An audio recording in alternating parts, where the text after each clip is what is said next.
Oi, oi, aqui quem tá falando é a Gil e continuando a falar sobre os casos que tiveram adaptações, eu escolhi um dos casos mais controversos que existem. Vocês já ouviram falar do caso da escada? Então vem comigo. Tudo começou lá na madrugada do dia 9 de dezembro de 2001, quando Michael Peterson ligou para a emergência em pânico. Ele disse: "A minha esposa sofreu um acidente." "Que tipo de acidente?" o policial perguntou. "Ela caiu da escada." Respondeu Michael, que é um romancista e colunista do jornal local lá da cidade dele. Na ligação, o Michael contava freneticamente ao policial como a sua esposa, Kathleen, deitada numa poça de sangue ao pé de uma escada nos fundos da mansão do casal, lá na Carolina do Norte, estava respirando, mas inconsciente. Tanto que ele teve dificuldade de determinar de quantos degraus, 15, 20, não sei, ela tinha caído. "Por favor", ele implorava, "mande alguém aqui imediatamente." E no dia 20 de dezembro do mesmo ano, Michael foi acusado de assassinar a mulher. O gabinete do promotor público argumentaria que os ferimentos de Kathleen Peterson, que incluíam várias lacerações na cabeça, eram inconsistentes com a queda da escada. Para os promotores, o Michael tinha espancado a mulher até a morte. E em outubro de 2003, após um julgamento de 3 meses, o júri condenou Michael à prisão perpétua por homicídio em primeiro grau. Só que é aí que começa a confusa, muitas vezes inacreditável saga jurídica. Nos últimos 10 anos e meio, o caso foi tema de vários documentários, um podcast da BBC, um programa de comédia da NBC, além da série da HBO lançada em 2022. E a Netflix 2018 atualizou um documentário que já existia lá em 2004, com 13 episódios totalizando no final. The Staircase, de Jean Xavier de Lestrade. A Netflix expandiu o trabalho original, que eu falei que era um documentário lá em 2004, e chegou na televisão americana no ano seguinte. Pra quem tiver curiosidade e querer saber profundamente sobre o crime, esse documentário expõe o lado da defesa, expõe o lado da acusação, mostra a vida pessoal do Michael Peterson, mostra a família, mostra praticamente tudo. Se quer saber sobre o caso, assista o documentário que está disponível na Netflix, Staircase. No lado da defesa, no episódio de abertura da série documentária, o Michael lembra de ter passado uma boa noite com a sua esposa. Eles tinham assistido Os Queridinhos da América, estavam bebendo vinho para comemorar a compra de um dos seus romances que seria adaptado para o cinema. Então eles passaram a noite conversando como eles sempre faziam e foram lá perto da piscina para descansar, conversar, beber. E de acordo com o Michael, a Kathleen foi atender o telefone e entrou na casa um pouco antes dele. E aí mais tarde que ele acabou encontrando ela ao pé da escada.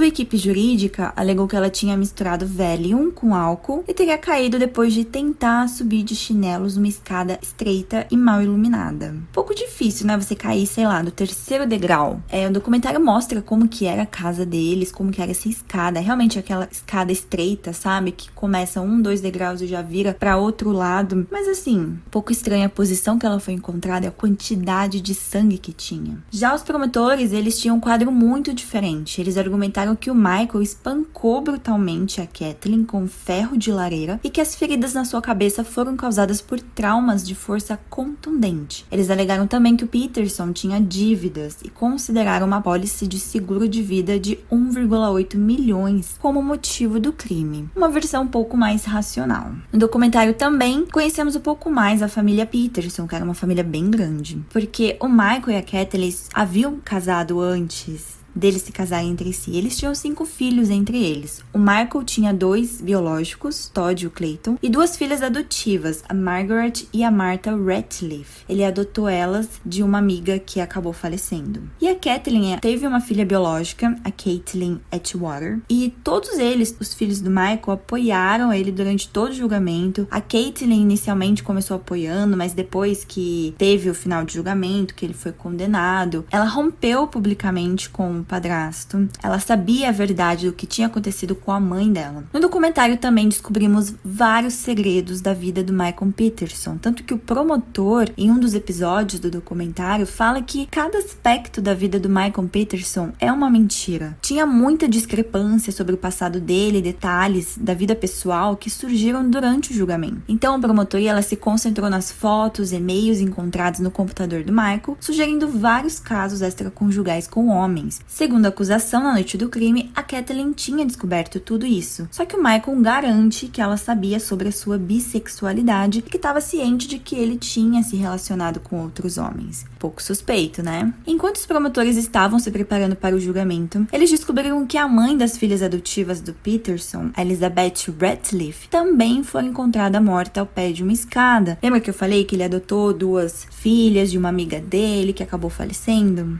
Ela morreu da mesma forma que a Kathleen, só que 20 anos atrás. A Elizabeth, ela morava perto do Michael e da sua primeira esposa, a Patty, em uma base militar lá na Alemanha. E na época, a sua morte foi considerada resultado de uma hemorragia cerebral. Mas, dadas as semelhanças dos casos, os promotores pediram para que o corpo da Elizabeth fosse exumado e examinado por um médico legista lá na Carolina do Norte. E a conclusão, a morte da Elizabeth foi resultado de um homicídio. Gente, tudo apontava para o Michael na época. Só que daí surgiu a teoria mais bizarra de todas, que foi a teoria da coruja. Ao longo dos anos na prisão, porque, como eu falei, ele foi condenado, foi preso, a defesa do Michael entrou com vários recursos, não tiveram sucesso, para tentar sua libertação. E lá em 2009, uma tentativa fora da equipe da defesa chamou a atenção. Um advogado e vizinho do Michael, que não estava envolvido no caso, sugeriu para os investigadores que a morte da Kathleen poderia ter sido causada pelo ataque de uma coruja, fazendo com que a mulher caísse na escada.